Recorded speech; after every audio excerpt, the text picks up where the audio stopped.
இது ஃபர்ஸ்ட் மலேசியாவின் செய்திகள் உங்களுக்காக.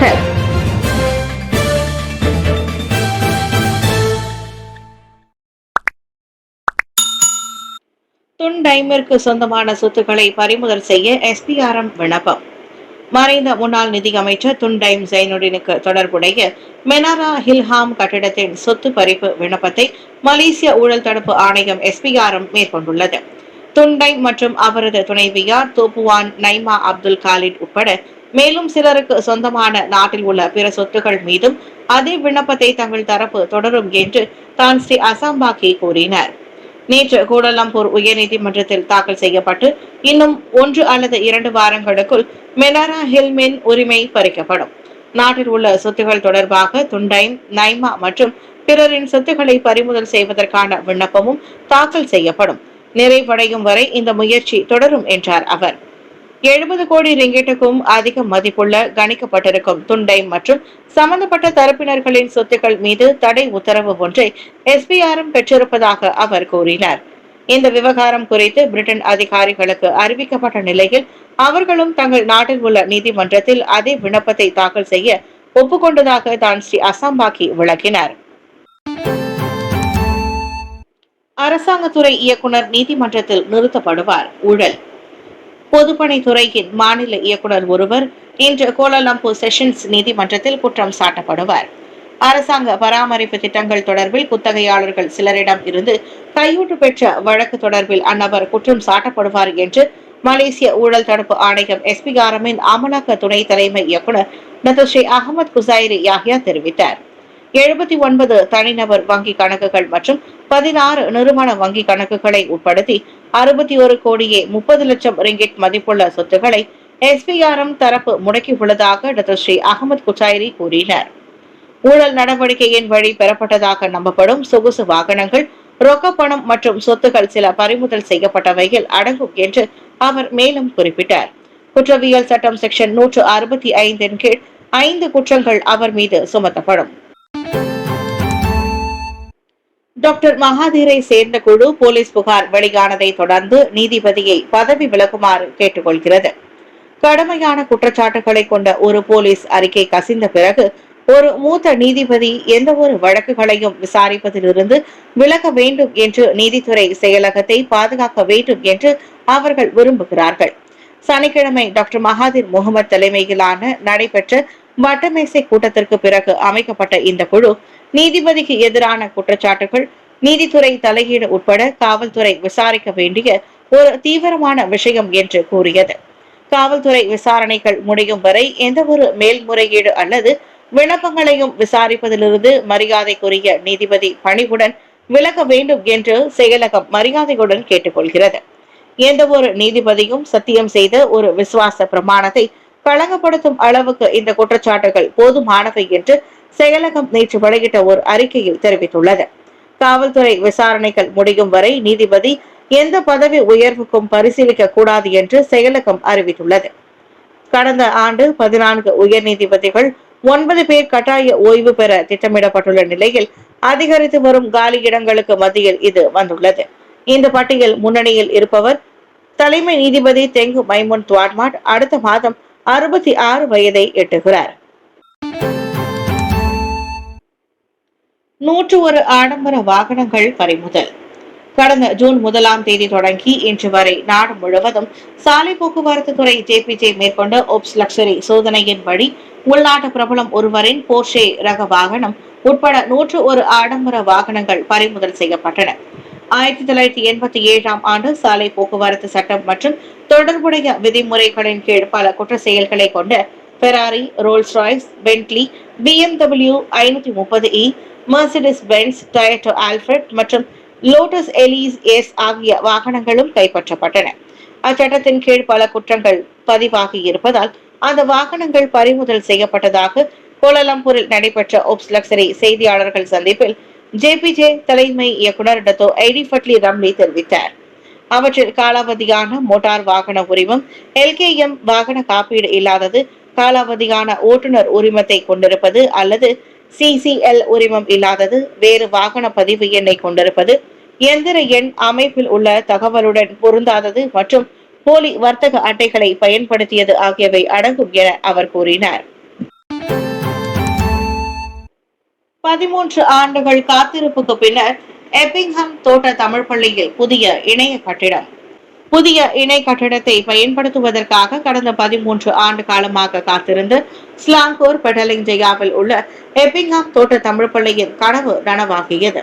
அப்பள்ளிக்கு தேவையான அனைத்து உதவிகளும் கட்டம் கட்டமாக வழங்கப்படும் என்றும் அனைத்து பள்ளிகளையும் பாதுகாப்பதே மடானி அரசாங்கத்தின் முதன்மை கொள்கையாகும் என்றும் கல்வி துணை அமைச்சர் வாங்காவோ குறிப்பிட்டார். தேசிய பள்ளிகளும் தமிழ் மற்றும் சீன பள்ளிகளும் நமது அரசாங்கத்தின் கீழ் கல்வியின் ஒரு பகுதியாகும். கல்வி அமைச்சரும் நடப்பு அரசாங்கமும் இந்த உறுதிப்பாட்டை அளித்துள்ளது. நாட்டின் கல்வி தரத்திற்கு முக்கிய உத்தரவாதத்தின் வெளிப்பாடாகவும் இது அமைந்துள்ளது என்றார் அவர். பள்ளியின் புதிய கட்டிடத்தை வாங்காவோ திறந்து வைத்தார். அதனைத் தொடர்ந்து பள்ளியை பார்வையிட்டு வாங் பழைய கட்டிடத்தில் ஏற்பட்டுள்ள விரிசல் பழுதுபார்ப்பு பணிகளுக்காக 70,000 ரிங்கிட் உதவி நிதி வழங்குவதாகவும் உறுதியளித்தார். தமிழ் பள்ளிகளுக்காக முன்னாள் பிரதமரால் ஒதுக்கப்பட்ட சிறப்பு மானியத்தின் கீழ் கடந்த 2014ஆம் ஆண்டு எப்பிங்ஹாம் தோட்ட தமிழ் பள்ளியில் புதிய இணை கட்டிடத்திற்கான கட்டுமான பணி தொடங்கியது. இரு துறைகளில் இணைந்து பணியாற்ற மலேசியாவும் கிர்கிஸ் குடியரசும் ஒப்புக்கொண்டுள்ளன. இஸ்லாமிய வங்கி முறையை உருவாக்குவது உட்பட ஹலால் பொருட்களின் வர்த்தகத்தை வலுப்படுத்துவதில் மலேசியாவும் கிர்கிஸ்தான் குடியரசும் இணைந்து பணியாற்ற ஒப்புக்கொண்டுள்ளன. அந்த குடியரசுக்கு தொடர்புடைய வசதிகள் மற்றும் சேவைகளை மேம்படுத்துவதற்காக இரு துறைகளிலும் தனது நிபுணத்துவத்தை மலேசியா வழங்கவிருக்கின்றது. நேற்று புத்ரஜயாவில் நடைபெற்ற கிர்கிஸ்தான் குடியரசின் அதிபர் சாடிர் ஜாபரோவ் உடனான சந்திப்பின் போது சிறந்த நிதி அமைப்பை உருவாக்க இஸ்லாமிய வங்கிகள் நிறுவுவது குறித்து இரு தலைவர்களும் பேச்சுவார்த்தை நடத்தியதாக பிரதமர் ஸ்ரீ அன்வார் இப்ராஹிம் கூறினார். நாங்கள் கலந்துரையாடினோம். நிச்சயமாக இஸ்லாமிய வங்கி ஹலால் கட்டுமானம் நிதி ஏற்பாடுகள் மற்றும் திட்டங்கள் குறித்து பிரச்சனைகள் மற்றும் இஸ்லாமிய வங்கிகள் அமைப்பதற்கு உட்பட்டுள்ளது என்றார் அவர். புதுப்பிக்கத்தக்க எரிசக்தி துறையின் ஒத்துழைப்பு குறிப்பாக கிர்கிஸ்தான் நாட்டின் மின்சார உற்பத்திக்கு முதன்மையாக விளங்கும் ஹைட்ரோ சக்தி மற்றும் இரு நாடுகளிலும் உள்ள பல்கலைக்கழகங்களுக்கு இடையே மாணவர்கள் மற்றும் ஆராய்ச்சியாளர்களின் பரிமாற்றம் குறித்தும் சந்திப்பின் போது கலந்துரையாடப்பட்டதாக அன்வார் கூறினார். அதிகமான அபராதங்களை கொண்ட லாரி பேருந்து நிறுவனங்களின் பட்டியல் வெளியீடு. பல்வேறு குற்றங்களுக்காக அதிக எண்ணிக்கையிலான அபராதங்களை கொண்டுள்ள கனரக லாரிகள் மற்றும் விரைவு பேருந்துகளை நிர்வகிக்கும் நிறுவனங்களின் பட்டியலை போக்குவரத்து அமைச்சு வெளியிட்டுள்ளது. சாலை சட்டங்களுக்கு இணங்குவதை அதிகரிக்கும் வகையில் நிர்வகிப்பு நிறுவனங்களுக்கு ஓர் எச்சரிக்கையாகவும் நினைவூட்டலாகவும் இக்கடுமையான நடவடிக்கை அமையும் என்று போக்குவரத்து அமைச்சர் அந்தோனி லோக் தெரிவித்தார். அவர்கள் மாற வேண்டும் என்பதற்காக நாங்கள் ஓர் எச்சரிக்கையை விடுக்கிறோம். முதலாவது, அவர்களிடம் ஏதேனும் வழக்குகள் நிலுவையில் உள்ளதா என்பதை சரிபார்க்க வேண்டும். இரண்டாவது மற்றும் மிக முக்கியமானது என்னவென்றால் அனைத்து இயக்க நிறுவனங்களும் தங்கள் நிறுவனங்களில் பாதுகாப்பு கலாச்சாரத்தை மாற்ற வேண்டும் என்பதை இந்த அணுகுமுறையின் மூலம் நாங்கள் நினைவூட்டுகிறோம். இது ஓர் எச்சரிக்கையாக உள்ளது. அவர்களுக்கு அதிர்ச்சி அளிக்கும் ஒரு படி ஒரு பாடம் என்றார் அவர். நேற்று புத்ரஜயாவில் நடைபெற்ற செய்தியாளர் சந்திப்பில் லோக் அதனை கூறினார். மலேசியா கிர்கிஸ்தான் இடையே பல புரிந்துணர்வு ஒப்பந்தங்கள் கையெழுத்திடப்பட்டன.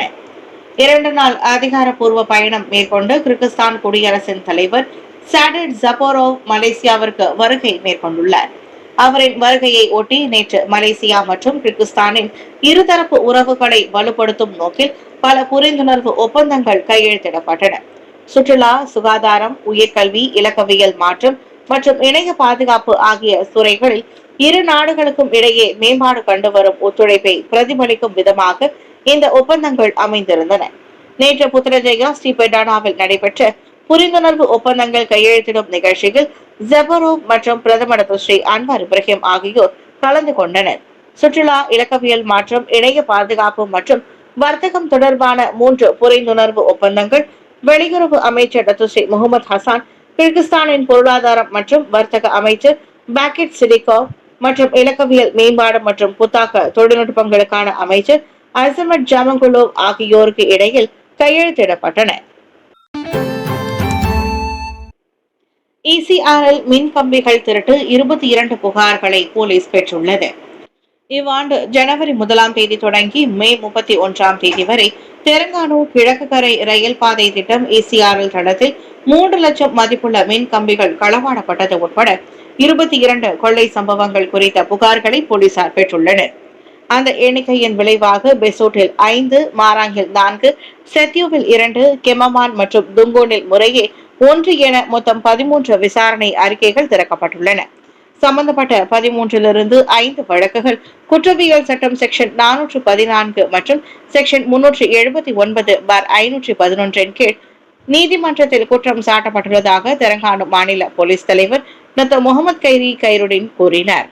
குற்றம் சாட்டப்படுவதற்கும் கைது செய்வதற்கும் முறையான ஆதாரங்கள் இல்லாத காரணத்தினால் மேலும் 5 வழக்குகள் மேல் நடவடிக்கை இல்லை என்று வகைப்படுத்தப்பட்டுள்ளதாகவும் எஞ்சிய 3 இன்னும் விசாரணையில் இருப்பதாக நேற்று உறுதிப்படுத்தினார்.